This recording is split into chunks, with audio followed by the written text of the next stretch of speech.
প্রেম করার অপরাধে একবার তার বাবার সাথে বিয়ে দিয়ে দেওয়া হলো। চিত্রলেখার পাত্র অন্য কেউ নয়, বরং তারই বড় চাচার বড় ছেলে নওয়াব শিকদার, যার কি না 3 বছর বয়সী একটা ছেলেও আছে। চিত্রাকে এমন এক অপরাধের শাস্তি দেওয়া হয়েছে যেটা সে করেনি। তবে এ কথা কেউ বিশ্বাস করলে তো বহুবার বলার এবং বোঝানোর চেষ্টা করছে সে। বিনিময়ে অকথ্য গালাগাল আর অমানসিক অত্যাচার ছাড়া কিছুই জোটেনি কপালে। মরার ওপর খাড়ার গা হিসেবে এই কীর্তি শুনে হার্ট অ্যাটাক করে তার দাদু আরসালান শিকদার। নির্দোষ চিত্রাকেই বহন করতে হয় সেই অসুস্থতার দায়। বড্ড কনজারভেটিভ ফ্যামিলি তার। সন্তানের চেয়ে সম্মানের ভয়টা বড় তাদের কাছে। এই সম্মানে আজ পড়াই চিত্রা হয়ে ওঠে তাদের চোখে বিষ। কলঙ্কিত নারী হিসেবে আখ্যা পায় সবার নিকট। তাই তো অষ্টাদশী চিত্রাকে সঁপে দেওয়া হয় তার থেকে দ্বিগুণ বয়সী এক পুরুষের কাছে। লোকমুখে বাঘ হিসেবে বিরাট খ্যাতি তার। গোটা রাজধানী জুড়ে বিদ্যমান তার সমালোচনা।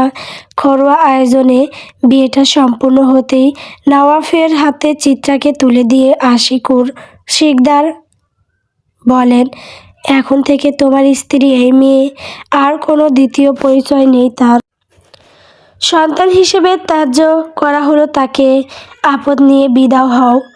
বদমেজাজি নওয়াব কথাগুলো শুনে শান্ত দৃষ্টিতে তাকালো তার সদ্য হওয়া শ্বশুরের পানে।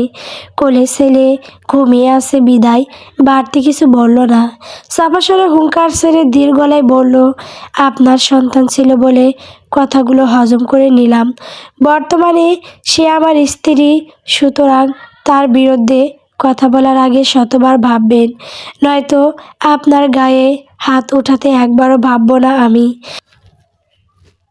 ছেলের অসংলগ্ন আচরণ দেখে পিছন থেকে ধমকে ওঠেন আশরাফ শিকদার।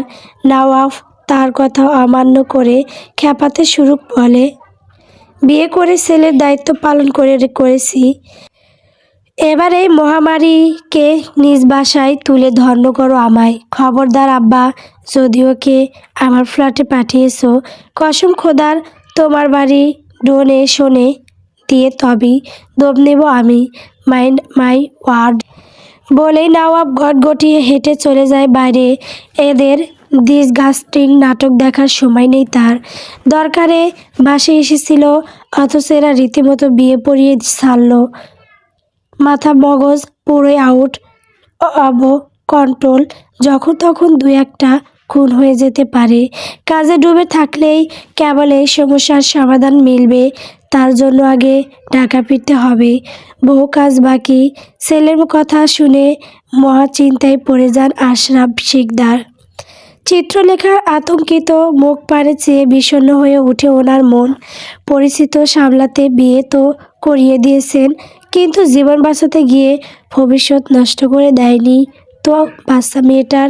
ওদিকে নরম মনের অধিকারী চিত্রা ঠোঁট ভেঙে কেঁদে ফেলে এইসব তর্ক বিতর্ক দেখে। সহজ সরল মানুষে এত প্যাঁচ তার ছোট্ট মাথায় ঢোকে না। বাবাকে কিছু বলার সাহস নেই বিদায় ব্যাকুল হয়ে চায় পর্দার আড়ালে মুখ লুকিয়ে কাঁদতে থাকে মায়ের পানে। করুণ চোখে চেয়ে বোঝাতে চায়, ও মা, মাগো, বিশ্বাস করো তোমার চিত্রা নির্দোষ, কিচ্ছু করেনি সে। অহেতুক এই কথার আঘাত, মারের ব্যথা সইতে পারছে না তোমার বোকা ভুল। একবার বুকে টেনে নাও না তাকে, আদর দিয়ে ভুলিয়ে দাও সব ব্যথা। মেয়ের আকুল চাহনি দেখে তৎক্ষণাৎ সরে যান চৌধুরী বেগম। নিজের সংসার বিসর্জন দিয়ে মেয়েকে বাঁচান সম্ভব নয় ওনার পক্ষে। গত 25 বছর ধরে কোনো মতে টিকিয়ে রেখেছেন সংসারটা। স্বামীর ঘর ছাড়া হলে আর যে কোথাও ঠাঁই মিলবে না তার।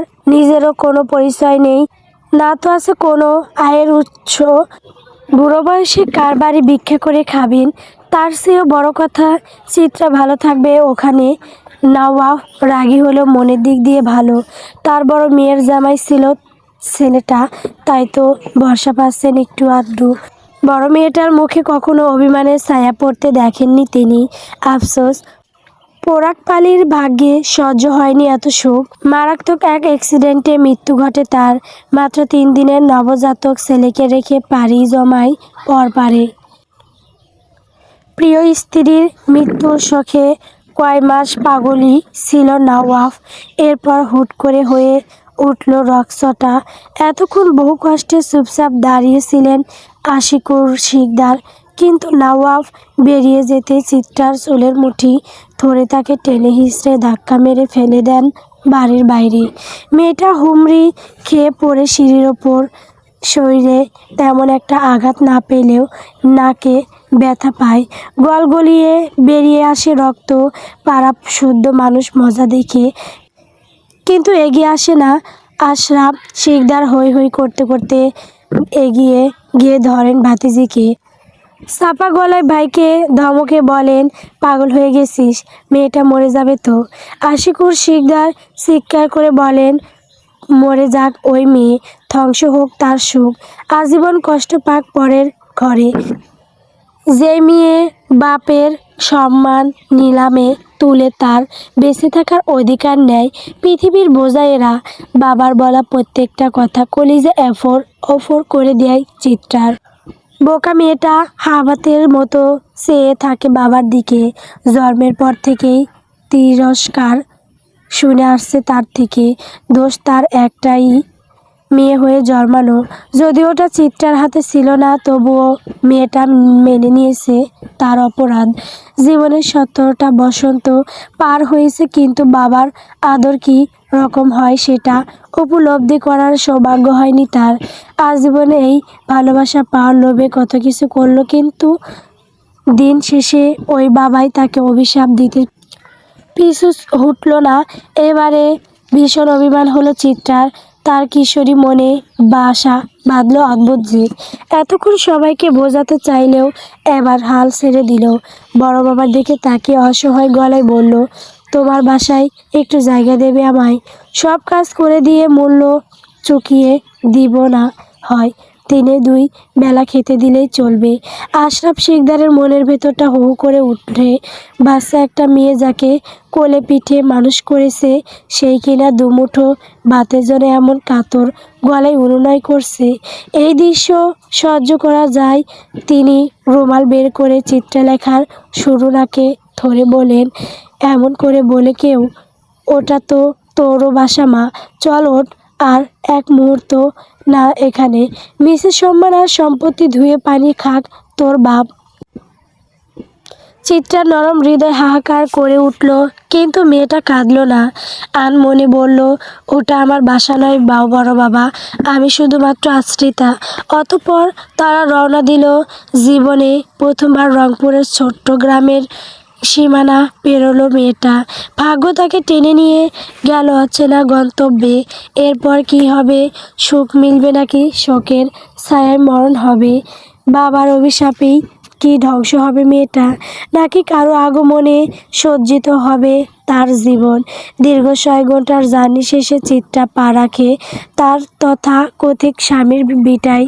অন্যদের বেলায় কি হয় জানা নেই, তবে 6 তলা বিশিষ্ট ছিমছাম বাড়িটা দেখে হো হো করে ওঠে চিত্রার মন।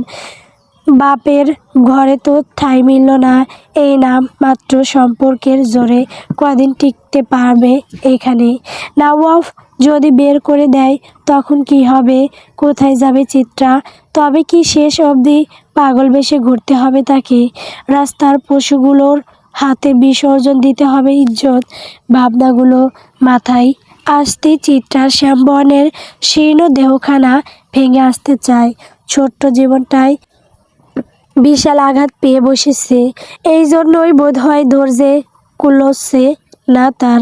আশরাফ শিকদার গাড়ি থেকে বেরিয়ে দেখেন চিত্রা টলছে। তিনি জলদি এগিয়ে গিয়ে বাহু টেনে ধরেন তার। থুরথুরিয়ে কাঁপছে মেয়েটা। তিনি হতভম্ব সুরে বলেন, কি হলো আম্মা? আশরাফ শিকদারের হাত জড়িয়ে ধরে চিত্রা কাঁপা কণ্ঠে শুধায়, যদি উনি বের করে দেয় বাসা থেকে। আশরাফ শিকদার কিঞ্চিত থমকান, পরপক্ষে লম্বা একটা দীর্ঘশ্বাস ফেলে বলেন, বাড়িটা আমার আম্মা। ও কর্তৃত্ব খাটাতে পারবে না। যদি তেড়িবেড়ি করে তাহলে ভিন্ন ব্যবস্থা নেব আমি। চিন্তা করিস না। চিত্রা ভরসা করতে চায়, একটু আশ্বস্ত হতে চায়, কিন্তু মনের ভেতর কেউ একজন চিল্লিয়ে বলে, অবাগা যেদিকে যায় সেদিকে সাগর শুকায়। কাউকে বিশ্বাস করিস না চিত্রা। এই টিকে থাকার লড়াইটা তোর একার। মানুষ করুণা করবে, কিন্তু কর্ম তোর একারই করতে হবে। নিশ্চিন্ত হতে না পারলেই কিঞ্চিত শান্ত হ চিত্রা। মনে ভয়, মস্তিষ্কে দ্বন্দ্ব আর বুকে একরাশ অনিশ্চয়তা নিয়ে পা রাখে বাড়ির চৌকাঠে। ভেতরের ইন্টেরিয়রটা সুন্দর, কিন্তু কোনো কিছু আকর্ষিত করতে পারছে না তাকে। মেয়েটা রোবটের মতো আশরাফ সাহেবের পিছু হাঁটছেন। কেবল লিফটের দিকে যাওয়ার পথে হুট করে একজন মুরব্বির সাথে দেখা হয় তাদের। ভদ্রলোক সানন্দে এগিয়ে এসে জড়িয়ে ধরেন আশরাফ সাহেবকে। কুশলাদি বিনিময় করে টুকটাক কথা বলতে তার দৃষ্টি পড়ে চিত্রার দিকে। বড্ড কৌতূহলী হয়ে জানতে চান মেয়েটা কে ভাইসাব। আশরাফ সাহেব দ্বিধা দ্বন্দ্ব পড়ে যান। জোরপূর্বক হেসে বলেন, আমার ছোট ভাইয়ের মেয়ে চিত্রলেখা। ভদ্রলোক আপাদমস্তক পরখ করেন চিত্রলেখাকে। মেয়েটার পরনে আছে সাধারণ ঘরানার একটা কামিজ। চোখে মুখের অবস্থা কাহিল, যেন বিশাল ঝড় বয়ে গেছে তার উপর দিয়ে। আলুথালু চুলের অবস্থা পরন্ত অস্বস্তিতে ইতিউতি চাইছে তখন থেকে। তিনি কিছুতেই বিশ্বাস করতে পারলেন না এই মেয়ে আশরাফ শিকদারের ভাইঝি। সব কথা তো আর মুখ ফুটে বলা যায় না। তিনিও কোনো মতে টেনে টুনে বললেন, ও আচ্ছা, বেড়াতে এসেছে নিশ্চয়। বাকি কথা বলার পূর্বেই তাকে থামিয়ে দিয়ে আশরাফ শিকদার বলে ওঠেন, এবছর এসএসসি দিয়েছে চিত্রা। বাকি পড়ালেখা এখানে থেকেই কন্টিনিউ করবে। যেখানে ওর নিজের চাচার বাড়ি আছে ঢাকায়, সেখানে অন্য কোথাও কেন থাকবে বলুন। ভদ্রলোক কেন যেন খুব বেশি একটা খুশি হতে পারলেন না। আশরাফ শিকদারের কথায় আমতা আমতা করে সেই বলে প্রসঙ্গ পাল্টাতে চাইলেন, কিন্তু চিত্রার কানে বাজতে থাকলো ওই কথাটা। সে শুধুমাত্র ভাতিজি হয়, আর কোনো সম্পর্ক নেই। জোর করে বিয়ে দিতে তো সমস্যা হয়নি, তাহলে সমাজের সামনে পরিচয় দিতে বাধছে কেন? ভেতরকার কথাগুলো ভেতরেই রয়ে গেল, মুখ ফুটে আর বলা হলো না কিছু। এক মুঠ ভাত আর একটা নিরাপদ আশ্রয়ের আশায় জলাজলি দিল সমস্তটা। বড়সড় ঢোক গিলে চেষ্টা করলো কান্না আটকানোর। নিজেই নিজেকে ধমকে বলল, লোভী হোস না চিত্রা। যেখানে প্রাপ্যটুকু মেলে না সেখানে পর্যাপ্ত কিছু কিভাবে আশা করিস তুই? বেহায়া অশ্রুরা বাদ মানল না। অপমানের তীরটা বড্ড তীক্ষ্ণ ছিল বোধ হয়। আশরাফ শিকদার আরও কিছুক্ষণ কথাবার্তা বলে চিত্রাকে নিয়ে উঠে আসেন তৃতীয় তলায়। এই বাসার প্রত্যেকটা ফ্লোরে দুটো করে ইউনিট আছে। অন্যগুলোতে ভাড়াটিয়া থাকলেও এই ফ্লোর সম্পূর্ণ ওনাদের। বা পাশের ফ্ল্যাটে নিজের স্ত্রী এবং ছোট কন্যা নিয়ে থাকেন আশরাফ সাহেব, আর অন্যটায় থাকে নওয়াফ আর তার ছেলে নাফিল। এই দূরত্বটা অবশ্যই নওয়াফের বিয়ের পরই তৈরি হয়েছিল। নিত্যাদিন ঝামেলা লেগে থাকতো বাসায়। ওনার সহধর্মিণী নাফিজা নাজনীন কিছুটা রাগী দাসের মানুষ। তার কথা মতো কিছু না চললে লঙ্কা কাণ্ডু বাঁধিয়ে ফেলেন রীতিমতো। একমাত্র ছেলের জন্য কোনো সম্ভ্রান্ত পরিবারের মেয়ে আনতে চেয়েছিলেন তিনি, কিন্তু সবার কথা অমান্য করে আশরাফ সাহেব ভাতিজিকেই পুত্রবধূ করে নিয়ে আসেন। ব্যাস, বেঁধে যায় ঝামেলা। মুখে কিছু না বললেও কাজকর্মে অসন্তুষ্টি প্রকাশ করতে থাকেন নফিজা বেগম। নওয়াফের বড় বউ চিত্রাকা ভীষণ চালাক চতুর ছিল। কোনো কিছু নিয়ে আর শাশুড়ির সাথে ঝামেলায় জড়াতো না। জায়গা মতো নালিশ জানতো কেবল। নওয়াব বুদ্ধিমান পুরুষ, বিদায় পরিস্থিতি বিবেচনা করে নিজেই আলাদা থাকার সিদ্ধান্ত নেয়।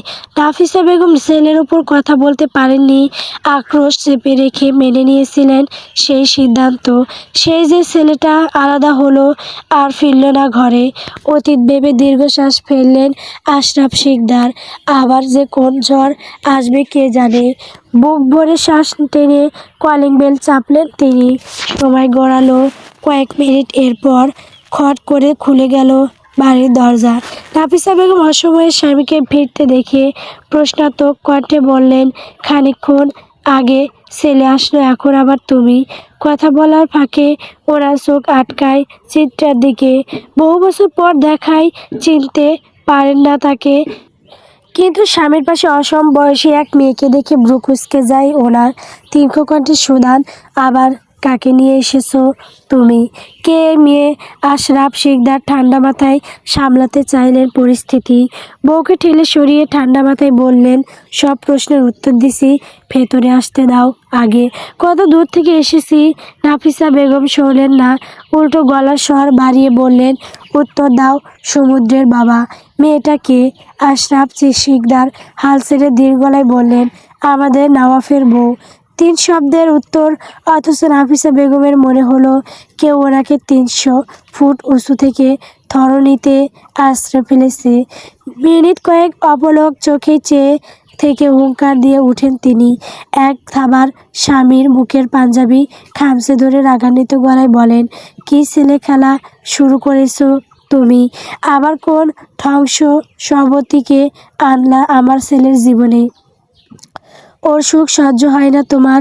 আশরাফ শিকদার বউকে সামলানোর চেষ্টা করেন, কিন্তু পারেন আর কই। নাফিসা বেগম সমান তালে চিৎকার করতে থাকেন। চিত্রা আতঙ্কিত দৃষ্টিতে দেখে পুরো দৃশ্যটুকু। মিনিট খানেক পেরোতেই খট করে খুলে যায় ডান দিকের ফ্ল্যাটের দরজা। ঘর ছেড়ে বেরিয়ে আসে অর্ধনগ্ন নওয়াফ, যার পরনে রয়েছে কেবল একটা লুঙ্গি। ওকে বেরোতে দেখে থেমে যান নাফিসা বেগম। নওয়াফ কারো তোয়াক্কা করে না, সোজা এসে শক্ত করে চেপে ধরে চিত্রার হাত। তাকে টানতে টানতে আশরাফ সাহেবের ফ্ল্যাটে নিয়ে যেতে যেতে চাপা স্বরে গর্জে উঠে বলে, ভেতরে এসো মামুনি। নাফিসা বেগমের কলিজা হাতে চলে আসে একদম। আশরাফ সাহেবও থমকে যান ছেলের কাজে। আর চিত্রা, সে তো ভ্রমের মধ্যে চলে যায়। যে ব্যক্তি ঠিকঠাক মতো কথা বলেনি কোনোদিন, সে কিনা সোজা হাত চেপে ধরেছে তার, এও কি হজম হওয়ার মতো বিষয়? চিত্রার ভ্রম কাটে শীঘ্রই। সকলে ড্রয়িং রুমে উপস্থিত হতেই নওয়াব জলদ গম্ভীর স্বরে বলে, আমার বিয়ে করা স্ত্রী চিত্রা যেভাবেই হোক সে জড়িয়ে গেছে আমার জীবনের সাথে। অস্বীকার করার উপায় নেই। আমি তার অভিভাবক, আর সে আমার পরিচয় বহনকারী শিষ্য। কতটুকু বলে দম ফেলে নওয়াব, বাকিরা থম মেরে চেয়ে আছে তার দিকে। চিত্রা নীরবে সয়ে যায়। সমস্ত তাচ্ছিল্য কি অদ্ভুত! এই সমাজে মানুষের চাইতেও নাম দামের কদর বেশি। পরিচয়বিহীন মানুষ বুঝি মূল্যহীন, আর আপন কেউ নেই, তার দাম নেই এই সমাজে। তারা কি অবস্থিত নাকি অপ্রয়োজনীয়? চিত্রার পাংশুটে চেহারার পানে চেয়ে ভীষণ গলায় বলে নওয়াব, চিত্রলেখার সাথে সংসার করতে ইচ্ছুক নয় আমি। খুব দ্রুত এই সম্পর্কের ইতি টানতে চাই। সে যতদিন আমার পরিচয় বহন করবে ততদিন তার সমস্ত দায়িত্ব পালন করব। এরপর সে তার রাস্তায়, আর আমি আমার। কথাটা বজ্রঘাতের ন্যায় আঘাত হানে চিত্রার বুকে। মেয়েটা চমকে উঠে তাকায়। নওয়াফের চোখের পানে ফুলটা বোধ হয় সেখানেই হয়। অসম্ভব সুন্দর চোখ দুটোতে লেপ্টে থাকা বিতৃষ্ণা দেখে মনটা বিষিয়ে যায় তার। ভেতরটা দুমড়ে মুচড়ে যায় একদম। সৃষ্টিকর্তা কেন এত যন্ত্রণা লিখল তার কপালে? সইতে পারছে না তো আর। ভেবেছিল আশ্রয়ের বিনিময়ে অপমান সয়ে নেওয়া কঠিন কিছু নয়, অথচ এখন মনে হচ্ছে অনাদার সইবার চেয়ে আত্মহত্যা করাই শ্রেয়। কমল চিত্রা কি ভয়ঙ্কর বাস্তবতা উপলব্ধি করেছে তা কেবল সেই জানে। মেয়েটার ছলছল আঁখি জোড়া বিন্দুমাত্র প্রভাবিত করতে পারল না সেই কঠিন পুরুষকে। সে বলে চলল, ডিভোর্স পেপার রেডি হতে মাস 6 সময় লাগবে, ততদিন তোমাদের দায়িত্বে থাকবে ও। যা প্রয়োজন তা আমি দেব। আশা করি কোনো সমস্যা হবে না এতে। এতক্ষণ নিশ্চুপে ছেলের কথা শুনছিলেন আশরাফ শিকদার, কিন্তু এবার আর চুপ থাকতে পারলেন না। সবসময় তো আর অন্যায় আবদার মেনে নেওয়া যায় না। কিছু সময় সন্তানের ভালোর জন্য তাদের মতের বিপরীতে যেতে হয়। ছেলের কথায় দ্বিমত পোষণ করে বলে ওঠেন, এই বাসায় রাখলে আমি ভাতিজিকে রাখবো, অন্যের বউকে রাখার কোনো ইচ্ছে নেই আমার। যার বউ তার মাথা ব্যথা, আমরা কেন শেল্টার দেব তাকে? কি দায় পড়েছে আমার? নওয়াব ব্রু কুঁচকে তাকায় বাবার পানে। এমনই মেজাজ তার গগনে, তার উপর বাবার আজাইরা কথা। জোরপূর্বক বিয়ে দেওয়ার বিষয়টা নিয়ে এখনও সিন্স ক্রিয়েট করেনি, কিন্তু এবার কিছু একটা হয়ে যাবে বোধহয়। খেপাতে বাঘের ন্যায় ফুঁসতে ফুঁসতে নওয়াব শুধায়, কি বলতে চাইছো তুমি? আশরাফ শিকদার সাবলীন গলায় বললেন, যদি চিত্রা এই বাসায় থাকে তবে তাকে ডিভোর্স দিতে পারবে না তুমি। যদি সংসার করার পর ওকে ছেড়ে দিতে চাও তাহলে আপত্তি নেই আমার, কিন্তু তোমার নাম মাত্র বউকে আশ্রয় দিতে পারবো না আমি। রাগে চোয়াল শক্ত হয়ে আসে নওয়াফের। বৃদ্ধ বাবার সাথে বেয়াদবি করতে চায় না বিদায় হাত মুঠো করে রাগটা দমানোর চেষ্টা করে।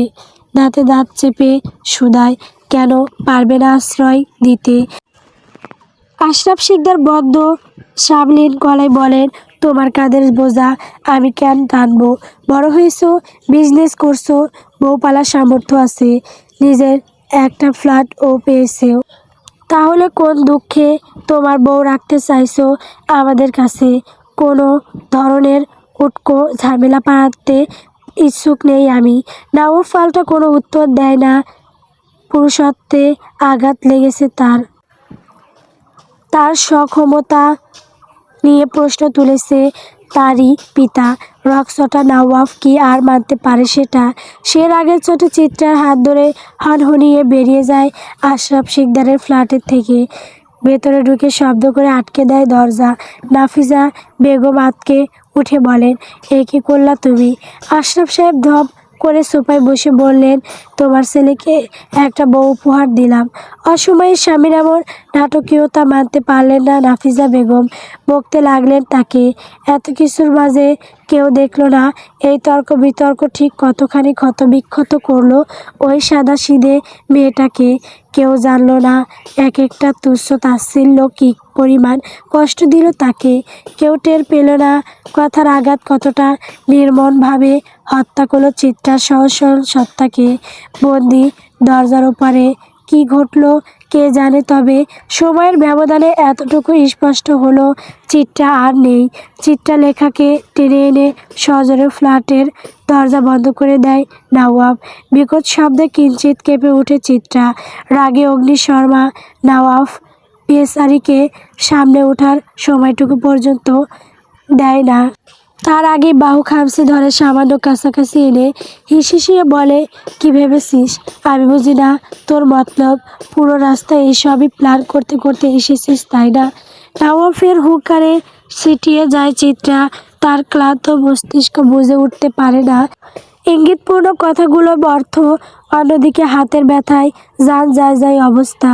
বেচারি অতীকীয় কষ্টে মুখ ফুটে বলে, আমি কিছু করিনি ভাইয়া। আর কিসের কথা বলছেন আপনি? নওয়াব খেকিয়ে উঠে হাতের জোর বাড়িয়ে রাগী গলায় বলে, কিছু না করলে বাবা কেন আমার বিপক্ষে গেল? কেন তোকে নিয়ে সংসার করতে জোর করছে? কি বলে বসে এনেছিস তাকে? চিত্রা হতভম্ব হয়ে গেল। তাকে এমনভাবে নওয়াব এতটা নিচু মন মানসিকতার ভাবে, তার চেয়েও বড় কথা, সে কেন করবে এসব? নওয়াবকে নিয়ে বিন্দুমাত্র মাথা ব্যথা নেই তার। শুধুমাত্র কত বছর ওদের কাছে আশ্রয় চেয়েছিল ভাতিজির পরিচয়ে। চিত্রাকে অমন বিষণ্ণ দেখে আরও মেজাজ খারাপ হয় নওয়াফের। রাগে জেদে তাঁত কিরমিরিয়ে বলে, যদি মনে করে থাকিস একই বাসায় একই ঘরে থাকার তোর প্রতি আমার অনুভূতি জন্মাবে বা 6 মাস পর আমার সিদ্ধান্ত পাল্টাবে, তাহলে তুই ভুল ভাবছিস। আমি নওয়াব শিকদার সমুদ্র তোর মৃতদেহটা পর্যন্ত ছুঁয়ে দেখব না, কথা বুঝেছিস? ভয়ঙ্কর কথাটা বড্ড অনায়াসে বলে দেয় নওয়াব। কিন্তু শব্দ চয়নের গম্ভীর্যতা বেঁধে যায় চিত্রার মনের কোণে। শৈল ঝাঁকুনি দিয়ে উঠে তার অবিশ্বাস্য চোখে চেয়ে থাকে কেবল। আর নওয়াব সে প্রশ্নসূচক চাহনিতে তাকিয়ে থাকে উত্তরের আশায়। চিত্রাকে নিস্তব্ধ থাকতে দেখে তার ধৈর্যের বাঁধ ভাঙে। প্রতি উত্তরের অপেক্ষা না করে নিজেই আবার বলে, ভালোই ভালোই ডিভোর্স দিচ্ছিলাম, কিন্তু তোর সহ্য হলো না। সংসার করা বহুত শখ তাই না? জাস্ট সে কীভাবে পূরণ করি সেটা। এসেছিস আমায় আঘাত করতে, কিন্তু ঘায়েল হয়ে ফিরবি তুই নিজেই। কথাটা শেষ হতেই নাফিমের কান্নার স্বর ভেসে আসে। সাথে সাথে চিত্রার থেকে ছিটকে দূরে সরে যায় নওয়াব। ঘটনার আকস্মিকতায় চিত্রা গিয়ে ধাক্কা খেয়ে পিছনে থাকা সুন্ড রাকের সাথে মেরুদণ্ডের হাত দিতে টিঙ্ক উঠে বেচারি সেসব পরব করার সময় কি আছে কারো? না নেই। সদ্য ঘুম থেকে ওঠা ছেলের কান্না থামাতে নওয়াব ফনহনিয়ে চলে যায় নিজের ঘরে। বেচারি চিত্রা হতভম্ব হয়ে দাঁড়িয়ে থাকে কিছুক্ষণ। পরপরই নাফিমের ন্যানি এসে হাজির হয়। চিত্রাকে মূর্তির মতো চেয়ে থাকতে দেখে বলে, স্যার আপনারে স্টোর রুমে যাইতে বইছে। কথা বলার মতো অবস্থা নেই চিত্রা। শৈল টলছে, তার কথার আঘাত আর শারীরিক যন্ত্রণার কাছে জিম্মি হয়ে গেছে তার কোমল সত্তা। নাফিমের নানি তথা পুরা মহিলার পানে চেয়ে বেচারি কোনো মতে বলে, স্টোর রুম কোন দিকে? চিত্রার অবস্থা দেখে কিছু একটা আন্দাজ করে নেন সেই মহিলা। তার ওপর নওয়াফের চিল্লানোর শব্দ তো কানে এসেছেই। অল্প বয়স্ক চিত্রার জন্য বিশাল দুঃখ হয় ওনার, কিন্তু সেটা প্রকাশ করার অনুমতি নেই। তাই কথা না বাড়িয়ে সোজা এসে চিত্রার বরফ শীতল হাতটা আঁকড়ে ধরে বলেন, আপনের শরীরের অবস্থা ভালো ঠেকতাছে না, আমি লইয়া যাইতাছি চলেন। চিত্রা টু শব্দও করল না, জোরে জোরে শ্বাস ফেলতে থাকলো শুধু। হাত পা কাঁপছে তার, অসহ্য লাগছে সব কিছু। বুকের ভিতর চলছে উতাল পাতাল জ্বর, শ্বাসটাও আটকে আসছে। কি আশ্চর্য, সবাই আজ তাকে কষ্ট দেওয়ার প্রতিযোগিতায় নেমেছে নাকি? ভাবনার মাঝে রুমের ভেতর চলে আসে তারা। বেডের কাছাকাছি আসতেই শরীর ছেড়ে দেয় চিত্রা। টপ করে শুয়ে পড়ে নরম গদির ওপর। আস্তে ধীরে গা এলিয়ে দেয় সেখানে। তারপরই যেন বাঁধ ভাঙে সমস্ত ধৈর্যের। বালিশের ভাঁজে মুখ গুজে গুনগুনিয়ে কেঁদে উঠে চিত্রা।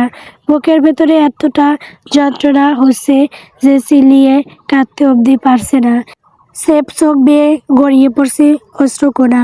তার করুণ কান্নার দৃশ্য পোড়ার বুকে লাগে। না চাইতেও তিনি বলেন, এমনে কাঁদে না মা, মাইয়া মানুষের জীবন এমনই। স্যার রাগী হলেও কিন্তু ভালো মনের মানুষ। রাগটা পড়ুক একবার, দেখবেন রানী কইরা রাখবো আপনারে।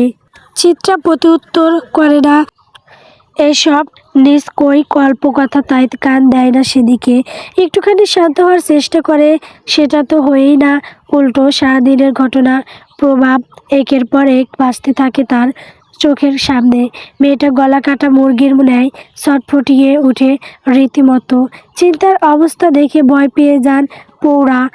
কি ভয়ানক দশা মেয়েটার! কান্না করতে না পারার তপে শ্যামলা মুখটা রক্তিম দেখাচ্ছে।